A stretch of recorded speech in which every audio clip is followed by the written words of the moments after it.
வணக்கம். சில பேர் வாழ்க்கை வெறும் வரலாறு இல்ல, அது ஒரு கதைகளின் தொகுப்பு. பல பேரோட வாழ்க்கையே மாத்தன கதைகள். இன்னைக்கு நாம அப்படி ஒரு மகானோட வாழ்க்கைய அவரை சுத்தி நடந்த கதைகள் மூலமா தான் புரிஞ்சுக்க போறோம். ஒரு பழத்துண்டால இதயத்துல இருக்கிற ஓட்டைய சரி பண்ண முடியுமா? என்னங்க சொல்றீங்க, இதெல்லாம் நடக்குமான்னு நீங்க கேட்கலாம். ஆனா நம்புங்க, நாம இன்னைக்கு பார்க்க போற இந்த விளக்கத்தோட மையமே இந்த கேள்விதான். ஆமாங்க, பல லட்சம் மக்களுக்கு இந்த கேள்விக்கான பதில் நடமாடும் தெய்வம்னு அன்பா கூப்பிடுற ஒரு மகானோட வாழ்க்கையில தான் இருக்கு. நாம பேசுறது காஞ்சி மகா பெரியவாவை பத்தி தான். அவரோட வாழ்க்கையில நடந்ததா சொல்லப்படுற இந்த அற்புதங்கள்லாம் அவரை நம்புறவங்களுக்கு வெறும் கதைகள் இல்ல, அது அவங்களோட நம்பிக்கை. சரி, அவரோட அந்த பெரிய தாக்கத்தை பத்தி புரிஞ்சுக்கிறதுக்கு முன்னாடி முதல்ல அவருடைய இயல்பு காட்டுற ஒரு சின்ன ரொம்ப பர்சனலான கதையில இருந்து ஆரம்பிக்கலாம்.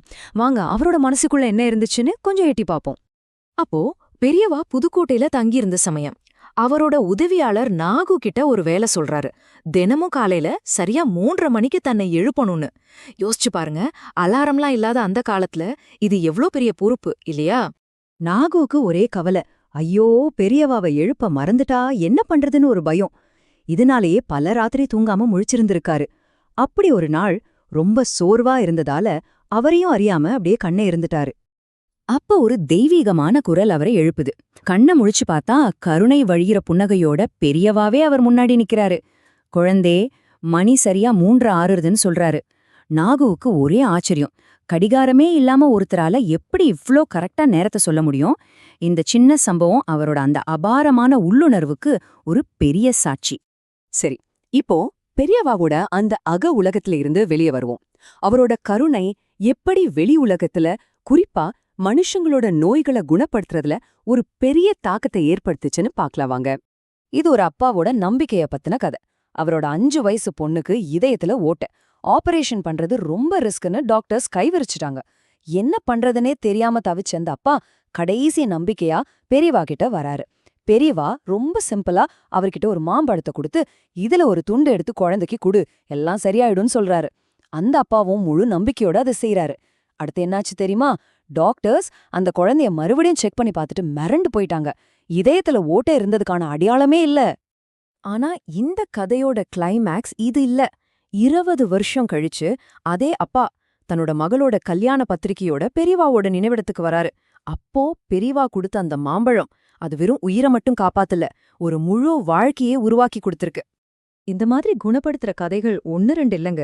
கணபதினு ஒருத்தருக்கு உணவு குழாயில கேன்சர். டாக்டர்ஸ் இன்னும் 15 நாள் தான் டைம்னு சொல்லிட்டாங்க. ஆனா பெரியவா கிட்ட போனப்போ அவரு கவலைப்படாத, நீ 100 வயசு வரைக்கும் இருப்பேன்னு ஆசிர்வாதம் பண்றாரு. என்ன ஒரு அதிசயம்னா, அடுத்த மெடிக்கல் செக்கப்ல கேன்சர் இருந்த தடையே இல்லாம போயிடுச்சு. பெரியவாவோட தாக்கம் வெறும் தனிப்பட்ட மனுஷங்களோட நோய குணப்படுத்துறதோட நிக்கல.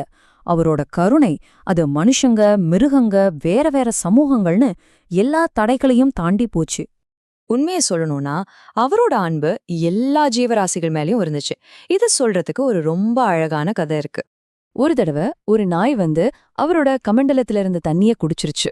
அங்க இருந்தவங்களுக்கெல்லாம் ஒரே பதட்டம், ஐயோ ஆசாரம் போச்சுன்னு. ஆனா பெரியவா என்ன பண்ணாரு தெரியுமா? சும்மா சிரிச்சாரு.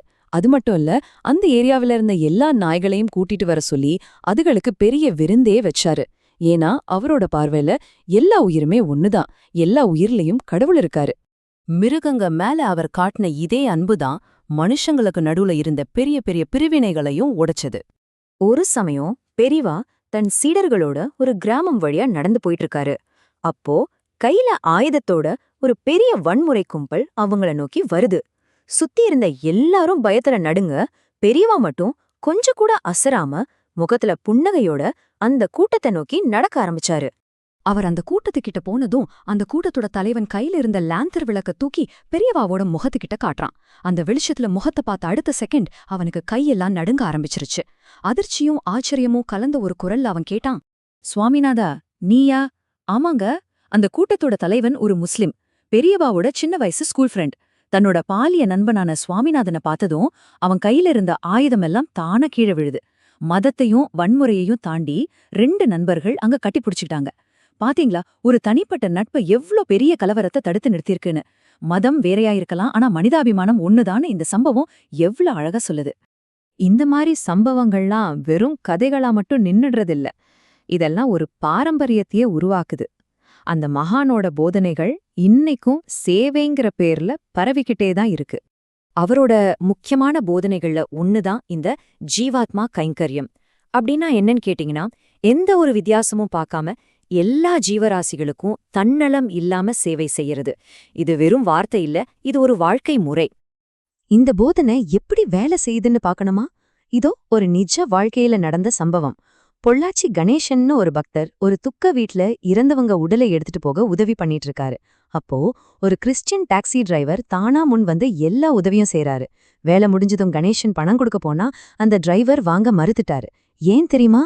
அவர் சொன்னாரு, பல வருஷத்துக்கு முன்னாடி நான் ஹாஸ்பிட்டல்ல தனியா இருந்தப்போ நீங்க தான் வந்து எனக்கு ஆறுதல் சொன்னீங்க. உங்களோட அந்த ஜீவாத்ம கைங்கரியம் தான் இன்னைக்கு நான் உங்களுக்கு இந்த உதவியை செய்ய காரணம்னு. பாருங்க, ஒரு சின்ன கருணை செயல் பல வருஷம் கழிச்சு மதத்தை எல்லாம் தாண்டி அவருக்கே திருப்பி உதவியா வந்திருக்கு. இதுதான் அந்த ஜீவாத்ம கைங்கரியத்தோட பவர்.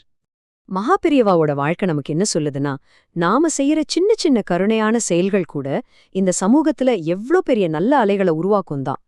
அவரோட கதைகள் வெறும் அற்புதங்கள் இல்ல, அது அன்போட, சேவையோட, மனிதாபிமானத்தோட சக்திக்கு ஒரு பெரிய சாட்சி. இப்போ இந்த கதைகள் எல்லாம் நம்ம கிட்ட ஒரு கேள்விய கேக்குது. நம்ம ஒவ்வொருத்தரோட செயல்களும் நமக்கே தெரியாம இந்த உலகத்துல என்ன மாதிரி நல்ல அலைகளை உருவாக்கிக்கிட்டு இருக்கு?